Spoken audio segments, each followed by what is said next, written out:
Again, good day everyone. My name is Richard Kangas from the Technical Vocational Teachers Education.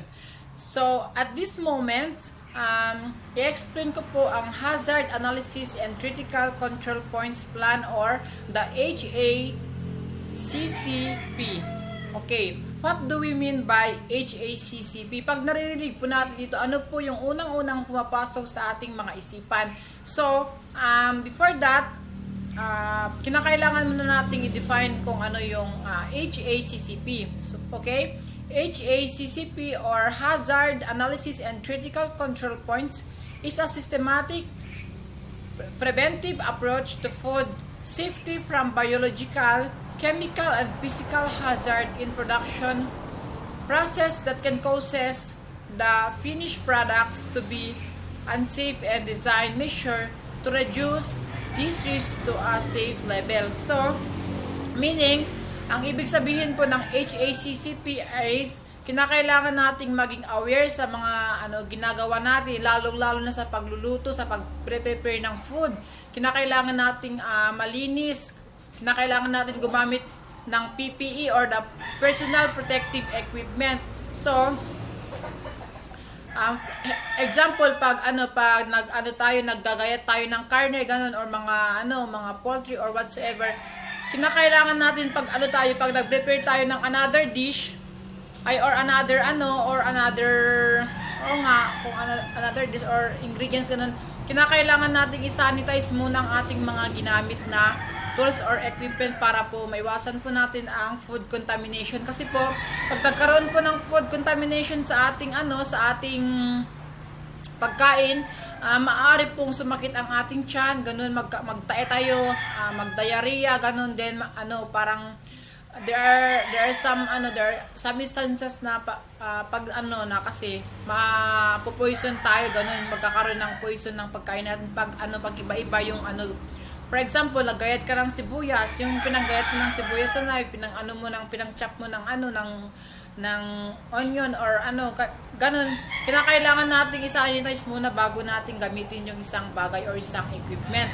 Yun, so para mas lalo nating maintindihan kung ano ang ibig sabihin ang Haccp, meron po akong ipapanood na video clip para po mas malinaw or mas magkaroon pa tayo ng maraming ideya. Para po pag nagluluto na tayo, alam na natin kung ano yung mga dapat nating mga gawin, yun. So, ito na po yung yung video clip po na na-download ko po sa YouTube. Ito po. Hi. In this video, we are going to discuss the main sources of food contamination. Food contamination is the presence of any harmful or objectionable substance or material in food. There are four major kinds of food contamination: microbial, physical, chemical, and allergenic. We will explore each kind here. 1. Microbial contamination is the presence of disease-causing or spoilage microorganisms, including bacteria, parasites, viruses, molds, and yeasts in food. Bacteria are the most common form of microbial contamination that cause foodborne illness, and they can be found everywhere: on people, animals, food, equipment, in soil, and water. Most bacteria are harmless. However, some aren't. As an example, raw meat and poultry may be contaminated with types of bacteria called Salmonella and Campylobacter that comes from the intestine or skin of the animals. If the meat is not cooked well, the bacteria can stay alive in the food and cause illness. Bacteria can be transferred from contaminated food or surface to another food, and this is called cross-contamination. Cross-contamination could be direct or indirect.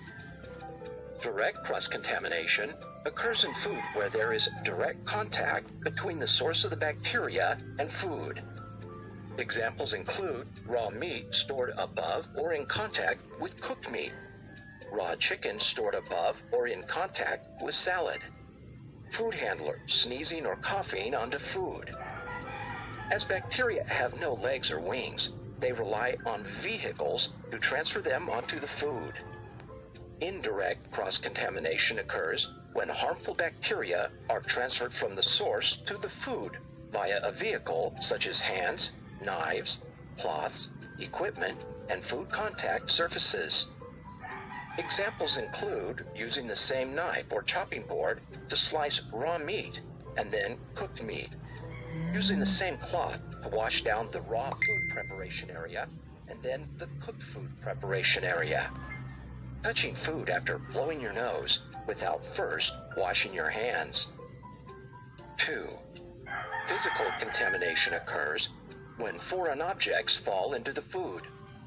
Foreign objects can be brought into the premises with raw materials or introduced during storage, preparation, service, or display.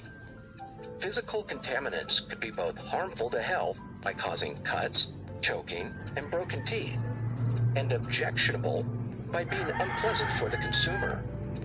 Common contaminants include nuts, bolts, wire, metal, packaging materials, plastic, string, rodent droppings, hairs, cigarette butts, glass, flaking paint, plasters, earrings, fingernails. 3. Chemical contamination is rare, but when it does occur, the consequences are usually serious. It can have short and long-term effects on the human body. Some of the common contaminants include veterinary drugs, fertilizers, pesticides and environmental contaminants, oils and lubricants used in processing area, and cleaning chemicals. 4. Allergic contamination happens when some people experience allergic reactions to certain foods.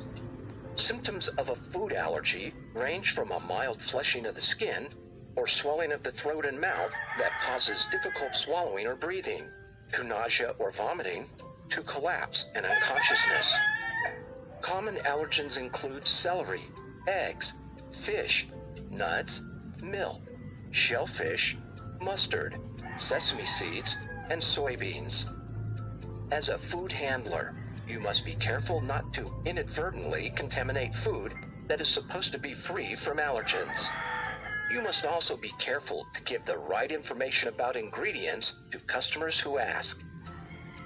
Given the risks that food contamination has on your customers, you should take the necessary steps to try to avoid any of these microbial, physical, allergenic, and chemical contaminants.